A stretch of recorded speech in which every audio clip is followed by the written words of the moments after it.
So as you might have seen, there's a lot of YouTubers talking about this, so I'm gonna talk about it as well. So recently there's been a lot of talk about the specific act called Bill C-11, which stands for the Canadian Online Streaming Act, which is a act that, influences a lot of content on the televisions and online content. And hereby there's a commission called the CRTC, the Canadian Radio, Television and Telecommunications Commission, which is an approval agency that goes through online content and television shows to look through the content if it's bad or if it's not bad. Like, it looks at that no content is bad in any slightest way where it has any sort form of bad content that shouldn't be provided to viewers. Like, so if like any Netflix series or any TV shows, they'll just check through them and approve if they're bad or not bad. If they're not bad, they will just let anybody watch them. But then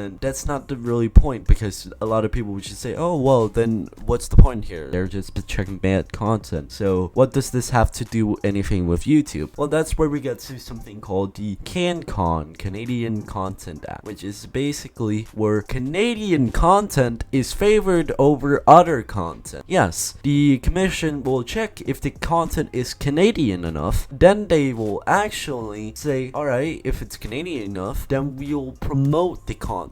If it's not a Canadian enough, well then you're not gonna promote it. Like, that's how the CanCon Act works. So let's say, for example, you're on the YouTube page. You'll probably get recommended a lot of videos. I'm just on an incognito mode, but you will get recommended to your favorite YouTubers from, for example, you will get recommended on stuff like YouTubers or content or anything your search history has. It will check your search history and find the most popular content that you have ever watched or ever liked, and it will like do the algorithm, so it will check through the history and your most favorite sites, and it will try to provide you content on that notice. So recommendations are really incredibly needed for big YouTubers, because it will help them get in the algorithm and so on with recommendations, and it'll also help them get viewers that actually like Roblox or any kind of content to them. The viewers that actually like the content over to them, and it's incredibly needed if they want the viewers to stay, that they actually have Roblox people watching their content. But now, if with the CanCon Act that is going through right now on YouTube, where they have an issue with it, if somebody in the approval agency sees the video and they want to check it through and like actually like get it approved before you can actually watch the content, they'll probably most likely try to see if your content is quote-unquote Canadian enough. And if they find the content not Canadian enough, you might not ever get to find it on the homepage on Canadian computers. You will never get to see it if you're in Canada. You might never get to see it on the homepage, because the CanCon Act favors Canadian content over other content. So for example, if you're a Canadian YouTuber, they might have the ability to limit your content. If they find your content not Canadian enough, they will not get to see them.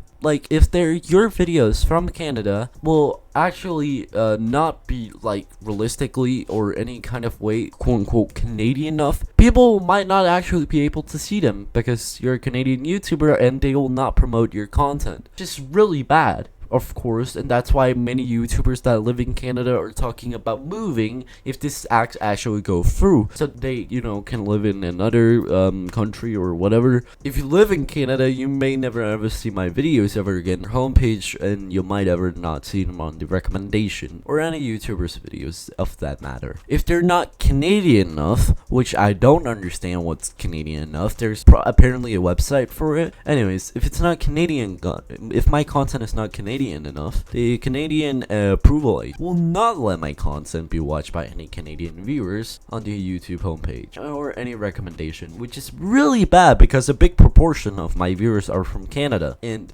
I want people to see my content and be recommending my content, because this is general just news and so on. So it would be pretty bad for Canadian viewers especially, because they will get more Canadian content. They will actually get content they probably probably like more. We can't really do anything. Like, we can just hope our influence with our videos and our tweets and so on the Canadian government will have them change their minds on the YouTube platform, on YouTubers and so on. So they're actually ruining a job for the whole country. So like, you cannot be YouTuber. That's what is gonna go down there. So let's hope they change their minds so that we YouTubers will actually like get our Canadian viewers back on the homepage. Thank you guys so much for watching this video. I hope it informed you a little bit about what the Canadian Act is, and yeah, I hope this will resolve and they will not go through with this. But anyways, thank you guys so much for watching, and I'll see you guys later. Peace.